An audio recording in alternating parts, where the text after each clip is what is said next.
Welcome to the Explainer. The digital world is, well, it's an incredible place, right? But for parents, it can also feel a little bit like the Wild West. If you're feeling a bit lost trying to navigate it all, you are definitely not alone. So today, we're going to give you a simple, powerful guide to keeping your kids safe online. All right, so here's our game plan. First, we're going to get a handle on this new digital playground our kids are living in. Then, we'll talk about the single most powerful tool you have. And it's probably not what you think. After that, we'll build a practical tech toolkit, look at some common traps to avoid, and wrap it all up by shifting your role from parent police to digital mentor. So, first up, what exactly is this digital playground? I mean, it's not just websites anymore, is it? We're talking about this whole universe of apps, games, and social networks, and each one has its own rules and, yeah, its own risks. Does it ever feel like you're just navigating this whole world without a map? Of course it does. The ground is constantly shifting under our feet. What was perfectly safe yesterday might be a risk today, and that's exactly why we need a new approach. And look, the risks themselves are evolving. We're used to talking about things like cyberbullying and scams, but now we're dealing with new stuff like AI-generated deepfakes and incredibly convincing impersonations. It's really a whole new level of stranger danger, and it's happening right there on their screens. So, with all these new challenges, where in the world do you even begin? Well, I can tell you it's not about finding some magical app or the perfect piece of software. Your most powerful tool is actually something you already have. It's connection. I mean, this really says it all, doesn't it? The best parental control isn't an app. It's an open, ongoing conversation. When your kid really knows, that they can come to you about anything without getting in trouble or being judged, well, that becomes your greatest protection. So how do you have the talk?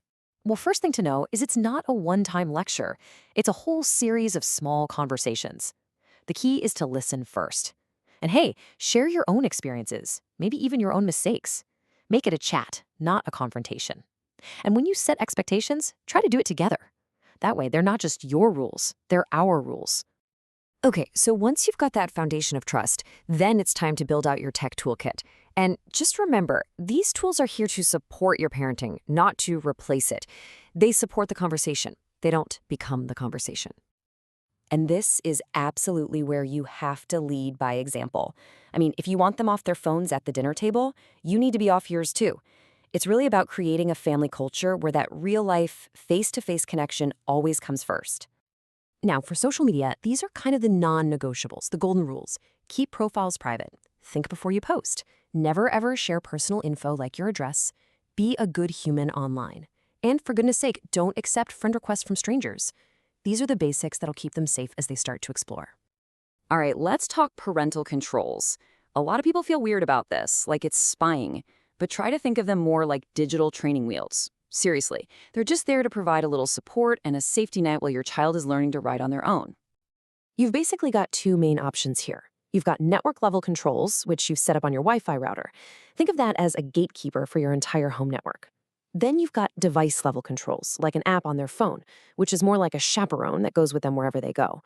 Honestly, most families find a combination of both is what works best.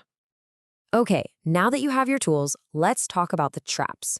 Because knowing what not to do is just as important as knowing what to do. Getting caught in these common mistakes can undo all of your hard work. Every single one of these mistakes chips away at that trust we've been talking about.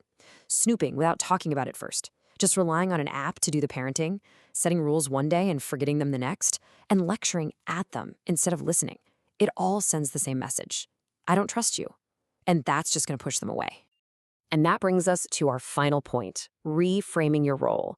You're not supposed to be a cop or a gatekeeper or an enforcer. You're a digital mentor.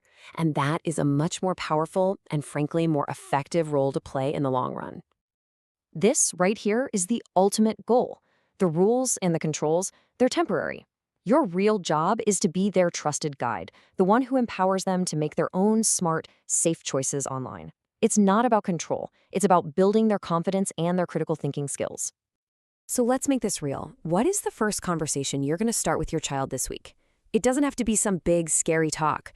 Just ask them about their favorite YouTuber. Ask them what game they're playing with their friends.